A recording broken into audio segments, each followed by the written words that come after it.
Adam. Adam. Adam. Ya, Nek. Ada apa, Nek? Masa makin sikap. Aku tidak lama lagi di sini. Nek, jangan cakap macam tu, Nek. Adan, Nek ada permintaan.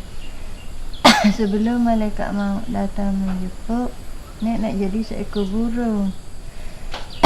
Biarlah Nek dapat melihat Malaya buat kali terakhir. Nek nak jadi seekor burung. Nek nak jadi seekor burung. Aturan serta mengawal selia penggunaan drone di negara ini. Berikutan penggunaan drone tanpa kawalan boleh memudahkan kepada pengutipan serta mengancam privasi orang awam. Perdana Menteri Dalam Negeri Datuk Muzazlan Mohamad berhujah Kementerian Pengangkutan melalui Jabatan Penerbangan Awam BCA yang memberi lesen kepada alat terbang atau drone. Aduh, macam mana ni? Macam mana nak tunaikan permintaan nenek ni? Drone tak boleh terbang lah. Macam-macam lah. Serta khusus. Undang-undang khusus mengenai penuntutan menggunakan drone itu. Ditambah namanya tapi kerana masalah keselamatan polisi ni penggunaan drone makin lama makin luas.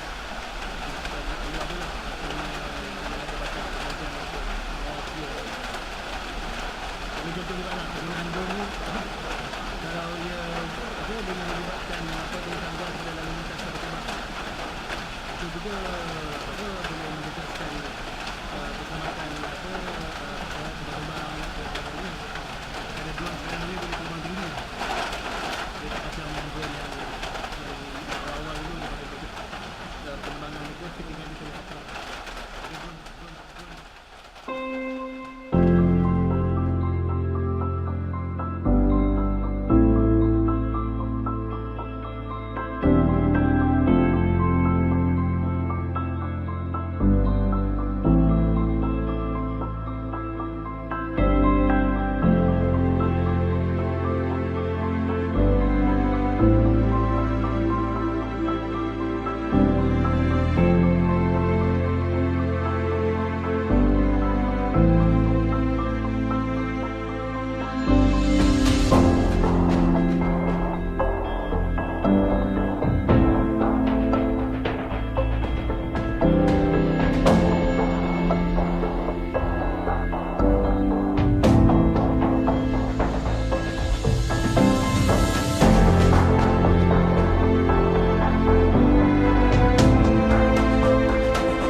Assalamualaikum, Nek.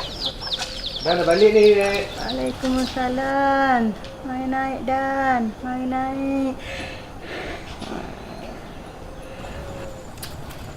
Nek.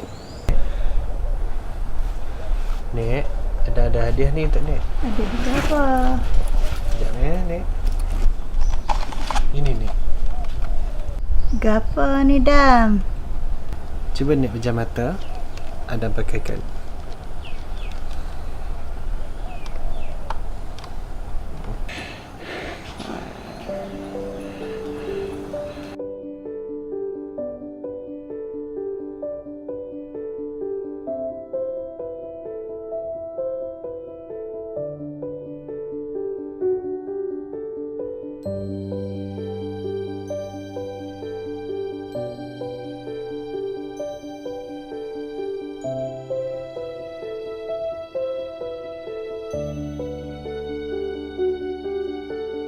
Bye.